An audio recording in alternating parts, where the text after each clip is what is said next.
Alright mga katropa pics, so nag-install tayo ng loud horn sa Yamaha Mio Gear.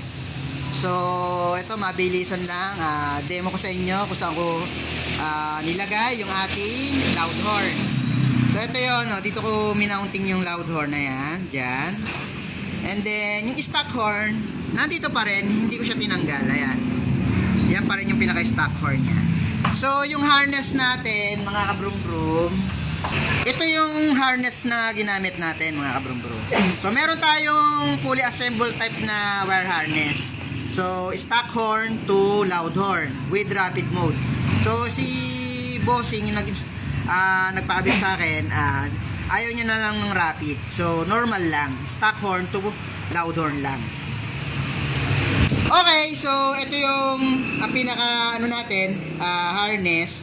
So mention lang kasi may dating na naka-install dito na mini driving light. So ito yung ating power relay, ayan. So ito naman yung switching, ayan dito. So check natin sa likod. Ayan, ito yung pinaka switching, ayan.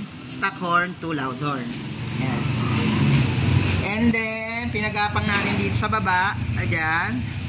Nakita nyo dito, ayan, sa ilalim, maayos na maayos yung pagkakatirada natin. Ayan, papunta rito sa battery. Ayan. So, ito yung pinaka-fuse kung in case na magkaroon ng shortage or grounding. So, pag pumutok dito, ayan, madali niya lang ma-access. Ito lang yung battery. So, papalitan niya lang ng fuse. Ayan, napakadali lang, nandito lang. Ayan. Okay, testingin natin. Ayan, stock horn muna tayo.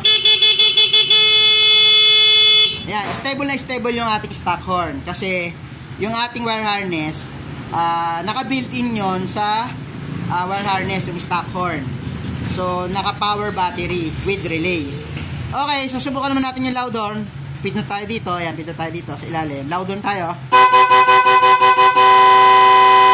Ayan, stable na stable yung ating loud horn, mga kapatid. So, yun. So, sa mga mag-i-install sa Yamaha Mio Gear, so ito lang yung ating dito natin ibabracket yung ating loud horn. And then kapag may loud horn, stock horn pa rin, dito pa rin siya, huwag nyo natanggalin. Ayan mga kabrum-brum. And then style, pag-apang dito, pag pick up kayo sa battery. Alright, ayan Mio Gear, testing. Stable. So loud horn. Ito naman ang stock horn. So kahit magpa-renew siya ng rehistro, may stock horn pa rin siya. So ayan, maraming salamat sa solidong pagtitiwala. So sa ating electrical work setup, ayan, visit lang kayo sa Facebook wall. So marami tayong sample ng ating electrical work setup. So ingat mga brum-brum.